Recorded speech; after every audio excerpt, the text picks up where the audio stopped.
guys, it's Kwana and I'm back again with this time with a reaction video, and I'm going to react to the new sneak peek of episodes 9 and 10 from Marvel's Cloak Dagger that just dropped at Comic-Con.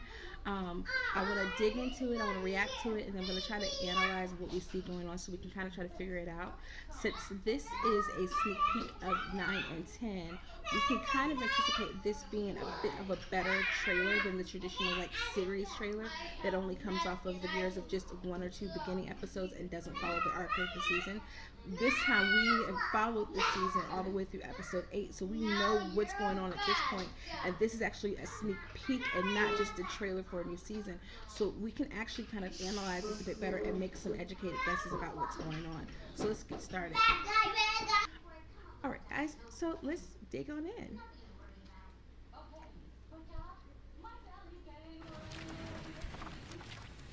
Okay, we haven't let's talk about what makes a hero. Seen school in a while. The best heroes follow an arc. But towards the end of that arc, something knocks them down. Journey. They lose everything. Archetypes. Because the best heroes are born again. That must be season episode 9, definitely. So as we watch the rise and fall, we will ask ourselves the question at the center of all myth. Who are we? And obviously Tandy is wrestling with that now, with who she is. 8 years ago, on the rig that stole our dads, the entire crew went crazy. I think your dad called them terrorists. Yeah, this scene was actually after she's seen that. I know you're going through a lot. Whatever it is, I can help. I've already lost one son, Tyrone. If I don't stand up, it will be for nothing. Roxanne is set the gears in motion. Now, instead of a handful of tears on an isolated oil rig, we're looking at a whole city about to destroy itself. What's so important down there? Power.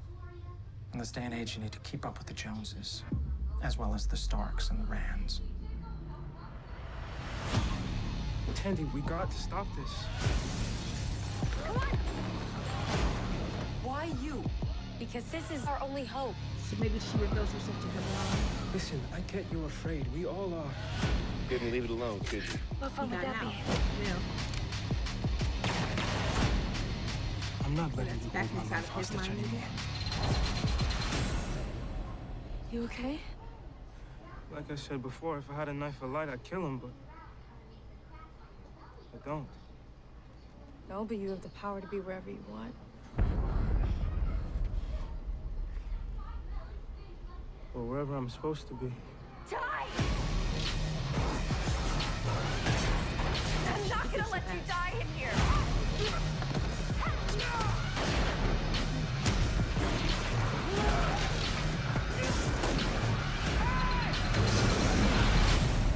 You ready to do this? Yeah.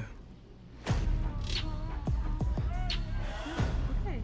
Yeah, that was pretty good. Okay, so I'm gonna try to break it down piece by piece and see what we can see. So definitely the first scene is Tyrone in class, in the class that the father, I'm gonna forget his name right now, but and I'm always doing that, I'm so sorry, is talking about the hero's arc. So I'm gonna assume that this is beginning, probably see this the very beginning of episode 9, and I'm gonna assume that perhaps they are gonna show that as a flashback. Like, I don't know if we're gonna actually see him in class and going through that, or if that's going to be a flashback, because we know that Tyrone takes more than anyone, I think, more than Tandy, he takes lessons that he's been taught, and then that lesson becomes the plot device for the episode. But definitely, even if it's not a flashback and if it's in the moment, I think we'll see at the beginning of episode 9. I think that's going to be an early clip. And then from there, we see him dealing with kind of like the backlash of becoming this kind of troubled kid in school where people are treating him differently. They're upset. We haven't seen him back at school since he lost the game. We haven't physically seen him. So I think we're going to see how he's getting it at all sides, because like they just said, they're both having to fall. Tandy is falling because her ideals that she had of her father are destroyed. Tyrone just had a win, so for him to go through that same arc, we've got to see him dealing with the fall from grace at school, but then also the pressures of his mother wanting him to stay safe and his father. So if we see that, the bully at school, kind of him being dismissed. Then we see Tandy burning her father's picture from the family photo. And then we see Tyrone in someone's fear. And we don't know who this door is, but inside the door is a great deal of light. And I'm going to speculate that perhaps he's inside of Tandy's fears again. Like maybe they've done a mind merge again, like they did in episode 3. And maybe this is going to show, because all of that light that's there, it makes me think that that's Tandy. So we'll see. The only other person that I'm thinking he could be going inside the fears of at this point would maybe be, it can't be Connors, because he'd have to get close enough to Connors at that point again to see him. I really feel like that's probably Tandy. We see Tandy looking at her hands. Maybe she's losing control. She's always had more control of her power, so maybe her losing her identity is going to cause her to lose her grounding with her control, just like Tyrone has now gained confidence in control. And then we see, I think the FreeForm logo pops up midway through again, and we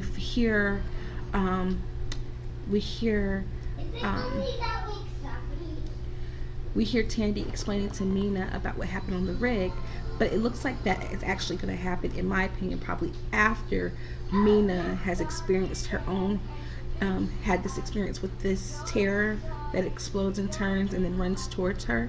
So maybe she sees it, she runs back, and she finds Tandy, and Tandy explains it to her. We also get this scene of,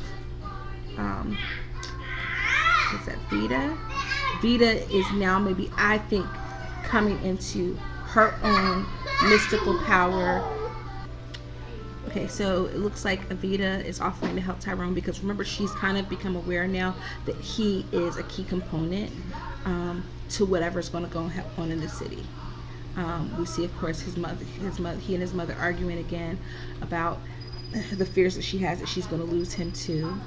And then, of course, Tandy and Mina confronting Peter Scarborough about what's so important down there, and finding out that power, and they give the little nod that we just said to the Starks and the Rands.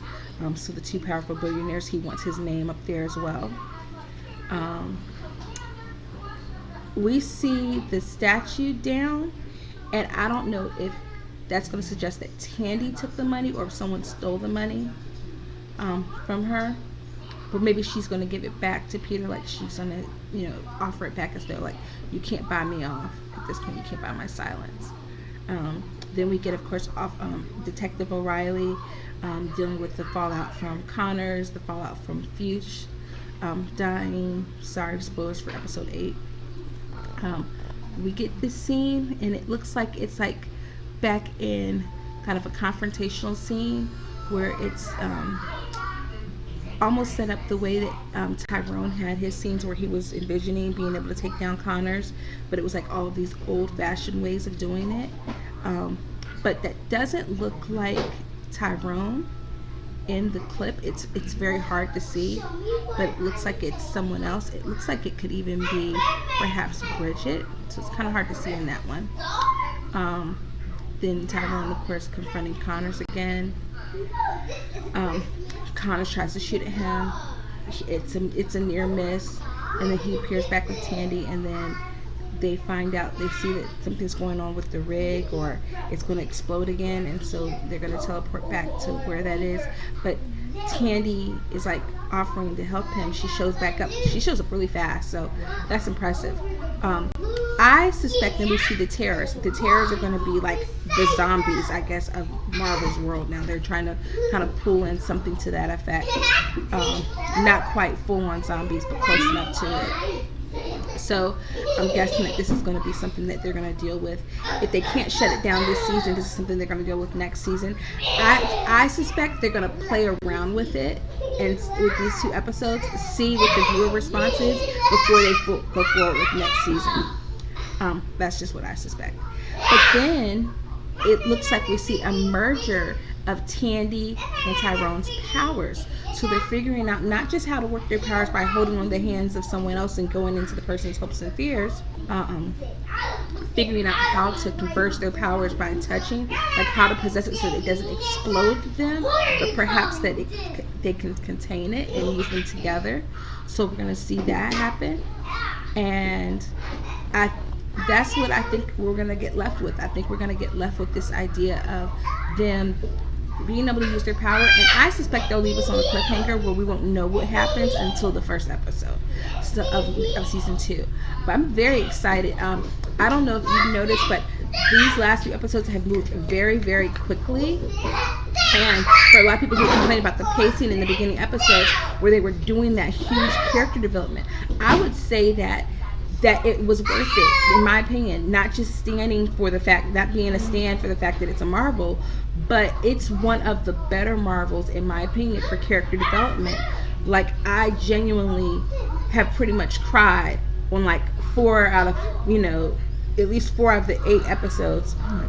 Okay. I have personally cried for about 4 of 8, if not more, episodes in this show. So I definitely think that it's worth it. I think the character development that they slowed down to give us so that we genuinely care about these 2 kids is important. Because one, they're teenagers, and I think we have to care about them, especially if we're going to see their story transcend. So I'll do another video later on before the next episode where I talk about what I would like to see for the next season and going forward. But I definitely think that this is one of the strong Marvel offerings. I like these 2 characters. I like them certainly more than Iron Fist. I would even dare say I like them more than Daredevil. I really loved, the arc with Kingpin, but I like them more than I like Daredevil. So I genuinely like. I would almost say don't snatch my black card, but I almost want to say I like them better than Luke Cage in terms of just their character, their personality, because I feel like we know them more. I feel like they have more range of emotion. I feel like Luke, my culture tends to be kind of a little flat. These 2 characters, I feel like I get when they're I get Olivia Holt when she's being playful. I get her when she's down. Like, I get Aubrey Joseph when he's being playful, when he's being sarcastic, but he's very kind of not stoic, but very melancholy in his look, and I love them. I think that they're a great team together, and I hope to see more from these 2. So yeah, that's the sneak peek that we got. So yeah, I'm excited for Thursday night. Hope you are too. See you then. Bye.